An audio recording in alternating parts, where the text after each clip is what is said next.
بسم اللہ الرحمن الرحیم۔ السلام علیکم ناظرین گرامی، آج ہم پھر ایک نئے موضوع کے ساتھ آپ کی خدمت میں حاضر ہیں، اور آج کا ہمارا موضوع انتہائی دلچسپ اور بہت ہی ضروری اور اہمیت کا حامل ہے۔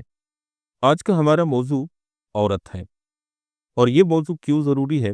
اس کی بنیادی وجہ یہ ہے کہ پوری دنیا کے اندر اسلام مخالف طاقتیں اور قوتیں لوگوں کو یہ باور کرانا چاہتی ہیں کہ اسلام عورتوں کے حقوق سلب کر لیتا ہے، اور عورت کے متعلق اسلام کے اندر بہت زیادہ سختیاں پائی جاتی ہیں، اور عام طور پر لوگ اس جھوٹے پروپیگنڈے کا شکار بھی ہو جاتے ہیں۔ اور اس کی بنیادی وجہ یہ ہوتی ہے کہ وہ اسلامی تعلیمات سے واقفیت نہیں رکھتے، اور کئی مسلمان بھی اس چیز کو سمجھنے سے قاصر ہیں، اور وہ بھی عورت کی آزادی کے نعرے لگاتے ہوئے دکھائی دیتے ہیں۔ چنانچہ آج کی اس ویڈیو میں ہم اس چیز کا جائزہ لیں گے کہ زمانہ قدیم سے لے کے زمانہ موجود تک عورتوں کے متعلق مختلف معاشروں، مختلف تہذیبوں اور مختلف مذاہب کے اندر کیا کیا تصور اور کیا کیا نظریات پائے جاتے تھے۔ تو چلیے ناظرین، ہم اپنا موضوع شروع کرتے ہیں۔ سب سے پہلے ہم عورت کی حالت پر نظر ڈالیں گے جو کہ اس کی اسلام کی آمد سے قبل تھی۔ دین اسلام وہ دین ہے جس نے عورت کو اس کے کھوئے ہوئے حقوق واپس کیے۔ تاریخ عالم پر نظر دوڑائی جائے تو یہ بات کھل کر سامنے آتی ہے کہ اسلام سے پہلے دنیا کے مختلف معاشروں میں عورت کے حقوق کو پامال کیا جاتا تھا، اور عورت کو اس کا جائز مقام بھی نہیں دیا جاتا تھا۔ چنانچہ اب ہم آپ کے سامنے مختلف مذاہب اور مختلف معاشروں کے اندر عورتوں کے حقوق اور اس کی مثالیں پیش کریں گے۔ سب سے پہلے ہم فرانس کے متعلق بات کر لیتے ہیں کہ فرانس میں عورت کے بارے میں کیا تصور پایا جاتا تھا۔ فرانس کے اندر یہ تصور تھا کہ عورت کے اندر آدھی روح ہوتی ہے، پورے انسان کی روح نہیں ہوتی، اس لیے یہ معاشرے میں برائی کئی وجہ اور بنیاد بنتی ہے۔ چائنا کے اندر عورت کے بارے میں تصور تھا کہ عورت کے اندر شیطانی روح ہوتی ہے، اس لیے پورے معاشرے میں فساد کی بنیاد یہی بنتی ہے۔ اگر ہم کرسچینٹی یعنی عیسائیت کی بات کریں تو عیسائیت نے رہبانیت کو گھڑ لیا تھا۔ ان کے علماء یہ کہتے تھے کہ ازدواجی زندگی بسر کرنا اللہ کی معرفت حاصل کرنے میں رکاوٹ ہے۔ چنانچہ ان کی تعلیم تھی کہ مرد راہبر بن کر رہیں یعنی راہب، اور عورتیں ننس یعنی راہبائیں بن کر رہیں۔ مجرد زندگی گزاریں گی تو معرفت نصیب ہوگی۔ ازدواجی زندگی کو اس راستے میں وہ رکاوٹ سمجھتے تھے۔ اگر ہم ہندوازم کی بات کریں، جن کی طرف سے اسلام پر سب سے زیادہ اعتراضات اٹھائے جاتے ہیں، تو ہندوازم میں اگر کسی جوان عورت کا خاوند فوت ہو جاتا تو اس عورت کو بدبخت اور منحوس سمجھا جاتا تھا، حتیٰ کہ اگر اس کے خاوند کی لاش کو جلایا جاتا تو وہ عورت زندہ اس کے اندر چھلانگ لگا کر مر جایا کرتی تھی، اور اس کو ستی ہو جانا کہا کرتے تھے، اور اگر ایسا نہ کرتی تو اسے معاشرے میں عزت اور وقار کے ساتھ رہنے کی اجازت نہیں ہوا کرتی تھی۔ اگر ہم بلاد عرب اور حجاز کی بات کریں تو اسلام سے قبل عورت کے حقوق کو اس قدر پامال کیا جا چکا تھا کہ لوگ اپنے گھر میں بیٹی کا پیدا ہونا برداشت نہیں کر سکتے تھے، لہذا معصوم بچیوں کو زندہ درگور کر دیا جاتا تھا۔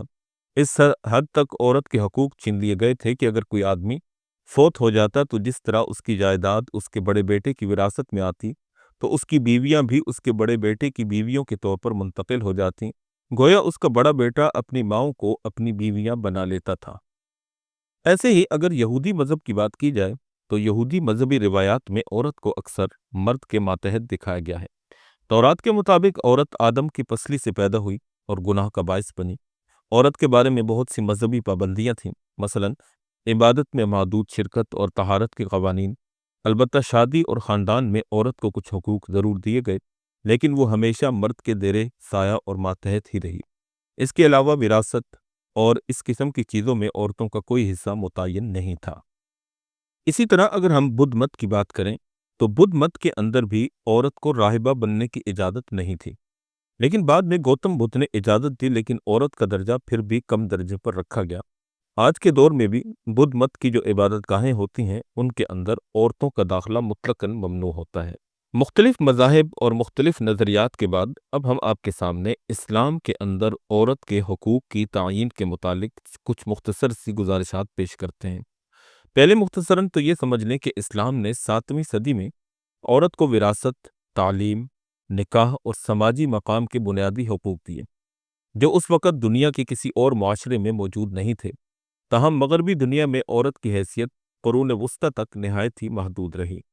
اس کے علاوہ دین اسلام نے عورت پر روزی کا کمانا فرض نہیں کیا۔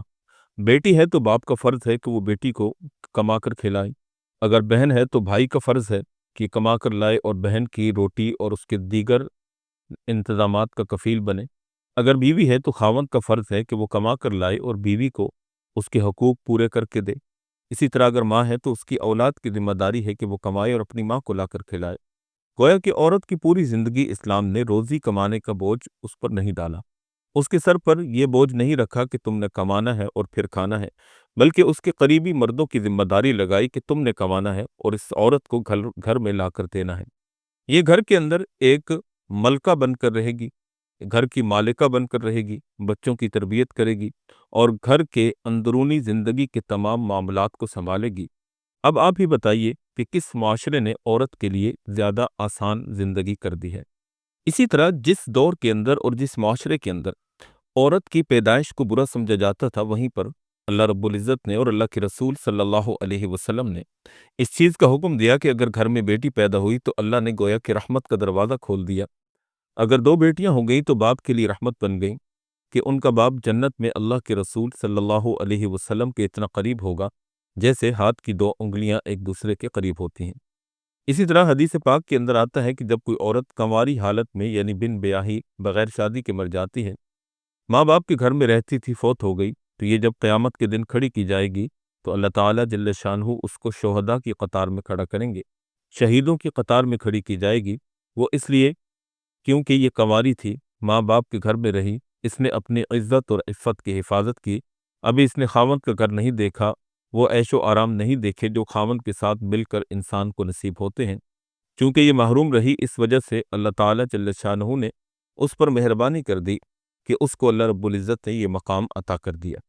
چنانچہ اسی طرح وہ عورت جو شادی شدہ ہو اور اپنے خاوند کی فرما برداری کرتی رہے اور اللہ تعالیٰ جل شانہ کی عبادت کرتی رہے، تو اس کے متعلق حدیث کے اندر آتا ہے کہ وہ ایک نماز پڑھے تو اس کو اللہ رب العالمین 21 نمازوں کے برابر ثواب عطا فرمائیں گے۔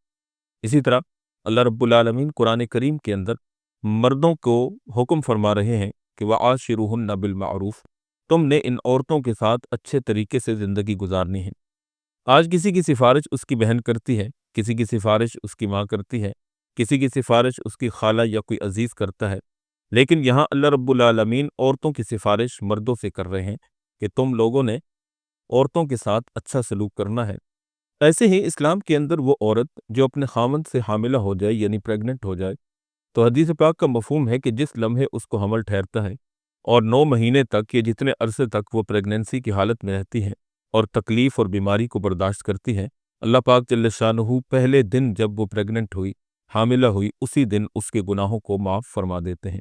دین اسلام تو یہاں تک کہتا ہے کہ ایک عورت حاملہ ہے، بچہ اس کے پیٹ میں ہے، اس تکلیف کی حالت میں وہ کام کرتی ہے اور اس کے منہ سے کوئی تکلیف کی آہ برآمد ہوتی ہے، اللہ رب العالمین اس تکلیف کی آواز یعنی آہ کے بجائے اس کو سبحان اللہ، الحمدللہ اور اللہ اکبر کہنے کا ثواب عطا فرماتے ہیں۔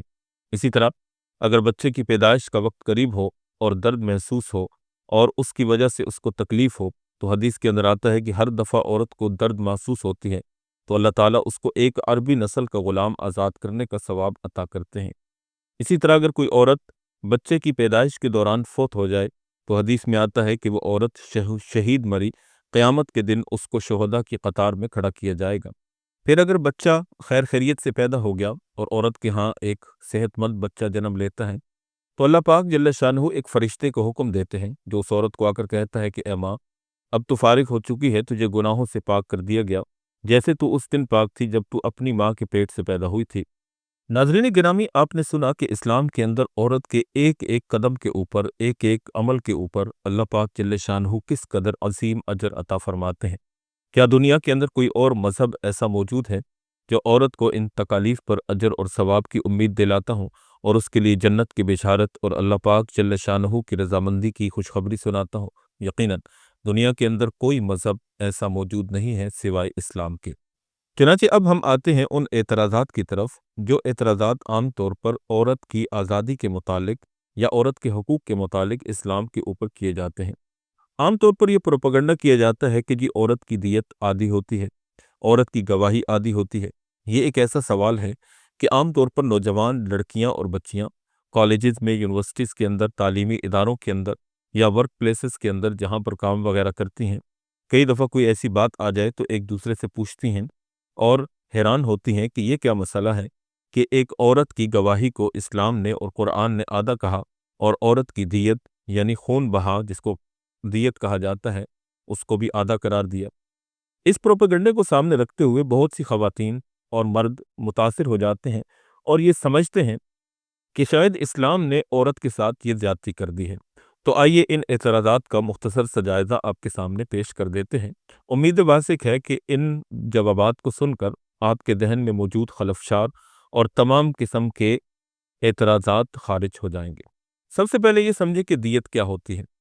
دیت یہ ہوتی ہے کہ آدمی کسی کو قتل کرتا ہے ارادے کے ساتھ یا بغیر ارادے کے۔ اگر ارادے سے کرے تو اسے قتل عمد کہتے ہیں، اور اگر بغیر ارادے سے کوئی آدمی کسی عمل سے قتل ہو جائے تو اسے قتل خطا کہتے ہیں۔ قتل عمد ہو تو اس کا قصاص ادا کرنا پڑتا ہے، یعنی قتل کے بدلے قتل، اور اگر قتل خطا ہو تو پھر اس کی دیت دینی پڑتی ہے۔ مطلب یہ ہے کہ اگر خاوند مر گیا، غلطی سے کسی نے مار دیا، تو کسی کی بیوی کو اس کی دیت ملے گی، اور بیوی ماری گئی تو خاوند کو اس کی دیت ملے گی۔ اب دیت کے بارے میں شریعت کا حکم کیا ہے؟ اب شریعت کا حکم یہ ہے کہ اگر خاوند مرے گا تو بیوی کو پوری دیت ادا کی جائے گی، اور اگر بیوی مر گئی تو خاوند کو اس کا آدھا ادا کیا جائے گا۔ اس چیز کو آپ ایک مثال کے ذریعے سمجھیے۔ مثال کے طور پر ایک عورت کا خاوند قتل ہو گیا اور اس کی دیت مقرر ہوئی 10 لاکھ روپے، تو اس عورت کو 10 لاکھ روپے ادا کیے جائیں گے۔ یعنی مرد کی دیت اس زمانے میں اگر 10 لاکھ ہے تو 10 کے 10 لاکھ اس بیوی کو ملیں گے جس کا خاوند قتل ہو گیا۔ لیکن اگر اس آدمی کی بیوی قتل ہو گئی اور دیت مرد کی اگر اس زمانے میں 10 لاکھ چل رہی ہے تو اس آدمی کو 5 لاکھ ملیں گے، یعنی آدمی کی دیت کا آدھا۔ اب اگر آپ کو بات سمجھ میں آئی ہو تو اس صورت میں رونا تو مردوں کو چاہیے تھا کہ دیکھو ہمارے ساتھ ناانصافی ہے کہ ہم مریں تو عورت کو پورا حصہ ملے، یعنی 10 لاکھ مل جائے، اور اگر عورت مرے تو ہمیں پورا حصہ نہ ملے بلکہ اس کا آدھا ملے۔ یہ رونا تو الٹا آدمیوں کو چاہیے تھا، لیکن غلط فہمی عورتوں میں ڈال دی گئی، عورتوں کے ذہن میں وسوسہ ڈال دیا گیا، لہذا خواتین کو اس وسوسے میں نہیں آنا چاہیے۔ دوسری اس کی ایک وجہ عقلی طور پر بھی سمجھ میں آتی ہے۔ اس کی وجہ یہ ہے کہ ایک عورت جب اس کا خاوند مر جائے یا قتل ہو جائے تو اس عورت کو زیادہ پیسے ملنے چاہیے، کیونکہ اب اس کی کفالت کرنے والا دنیا میں کوئی موجود نہیں رہا۔ اس کے برخلاف مرد جو ہے وہ خود کما سکتا ہے، اپنی ذمہ داری اٹھا سکتا ہے، اس لیے اس آدمی کو آدھی دیت دی جاتی ہے۔ اس لیے آدمی کو زیادہ ضرورت نہیں تھی، شریعت نے اس لیے اس کو زیادہ دینے کا حکم بھی نہیں دیا۔ یہ تو بات ہو گئی دیت کے متعلق۔ اب ہم آتے ہیں گواہی کی طرف۔ ایک اور اعتراض اسلام کے اوپر یہ کیا جاتا ہے کہ عورت کی گواہی کو اسلام نے آدھا قرار دیا ہے۔ تو سب سے پہلے یہ سمجھ لیجئے کہ اسلام کے اندر واقعی ایسا ہی ہے کہ عورت کی گواہی آدھی گواہی تصور کی جاتی ہے۔ اب اس چیز کو بنیاد بنا کر اسلام دشمن اور ایسے عناصر جو اسلام کے خلاف پروپیگنڈا کرتے ہیں، وہ لوگوں کے اندر یہ چیز مشہور کر دیتے ہیں کہ اسلام کے اندر عورت کی تو کوئی حیثیت ہی نہیں ہے کہ اس کی گواہی کو آدھا قرار دیا گیا ہے۔ تو اب آپ اس کو ایک مثال سے سمجھیے کہ اگر کسی آدمی نے کسی کو قتل ہوتے ہوئے اپنی آنکھوں کے سامنے دیکھا، اور پھر جب مقتول کے ورثاء اس آدمی کے پاس یا ان لوگوں کے پاس آئیں کہ بھئی آپ آ کر گواہی دیں کہ ہمارے سامنے فلاں بندے نے فلاں بندے کو قتل کر دیا، تو عام طور پر ایسے ہوتا ہے کہ لوگ انکار کر دیتے ہیں۔ وہ کہتے ہیں جی کہ کون مصیبت میں پڑے، کون عدالتوں کے چکر لگائے، اور پھر قاتلوں کے ساتھ دشمنی کون لے۔ اور دیکھنے میں آتا ہے کہ یہ لوگ تو عدالت کے اندر بھی گواہوں کو قتل کر دیتے ہیں، ان کی جان، مال، عزت اور آبرو ہر چیز خطرے میں پڑ جاتی ہے۔ گویا کہ گواہی دینا ایک بہت بڑا بوجھ ہے، اس لیے لوگ اس بوجھ کو ادا کرنے سے کتراتے ہیں اور دیکھنے کے باوجود خاموش ہو جاتے ہیں، کسی کو کچھ نہیں کہتے۔ جہاں مرد نے گواہی دینی تھی تو حکم دیا کہ تمہاری گواہی پوری ہوگی، تمہارے سر پورا بوجھ رکھا جائے گا۔ عورت نے گواہی دینی تھی تو فرمایا کہ ہم پورا بوجھ تمہارے اوپر نہیں رکھتے، تم 2 عورتیں آدھا آدھا بوجھ مل کر اٹھا لو، تاکہ اگر کوئی تمہارے ساتھ دشمنی کرے گا تو ایک خاندان کے ساتھ نہیں بلکہ 2 خاندانوں کے ساتھ دشمنی لے رہا ہوگا۔ تمہارے اوپر جو بوجھ آئے گا وہ آدھا بوجھ سمجھا جائے گا۔ الٹا عورت کے ساتھ تو نرمی کر دی گئی، ورنہ اگر عورت کو کہہ دیا جاتا کہ نہیں آپ نے پوری گواہی دینی ہے تو یہ پھر روتی پھرتی کہ جی میرے ساتھ کتنی زیادتی کہ اتنی بڑی ذمہ داری میرے سر پر ڈال دی۔ بوجھ اٹھانے کا وقت آیا تو کہا کہ اب 2 خاندان مل کر یہ بوجھ اٹھائیں، تاکہ عورت کو تحفظ مل سکے، اس کی جان، مال، عزت اور آبرو کی زیادہ طور پر حفاظت ہو سکے۔ اب ان دو مسائل کو آپ سامنے رکھیں اور اندازہ کریں کہ اسلام نے کس قدر رعایت عورتوں کے ساتھ کی ہے، نہ کہ عورتوں کے اوپر بوجھ ڈالا، کیونکہ عورت صنف نازک ہے، فطری طور پر، تخلیقی طور پر عورت کمزور واقع ہوئی ہے، اور اس وجہ سے اللہ رب العزت نے عورت کے متعلق ان چیزوں کو آدھا آدھا کر دیا ہے، تاکہ عورت زیادہ بوجھ کی مکلف نہ بنے، اور مردوں کے اوپر اس طرح کی چیزیں اور ذمہ داریاں زیادہ رکھی ہیں۔ حجاب اور پردے کے متعلق جو اعتراض اسلام پر اور شرعی حکم پر اور شرعی پردے پر کیا جاتا ہے، اس اعتراض کا جواب ہم یہاں پر بیان نہیں کر رہے۔ اس کی وجہ یہ ہے کہ اس کے لیے ہم الگ سے ایک پوری ویڈیو بنا کر اپنے چینل پر اپلوڈ کریں گے، جس میں پردہ اور حجاب، اس کی حدود اور اس کی قیود، اس کی غرض و غایت اور اس کے فوائد اور پردہ نہ کرنے کے نقصانات آپ کے سامنے پیش کریں گے۔ انشاءاللہ اس سے آپ کو بہت زیادہ فائدہ ہوگا اور وہ اعتراض بھی رفع ہو جائے گا۔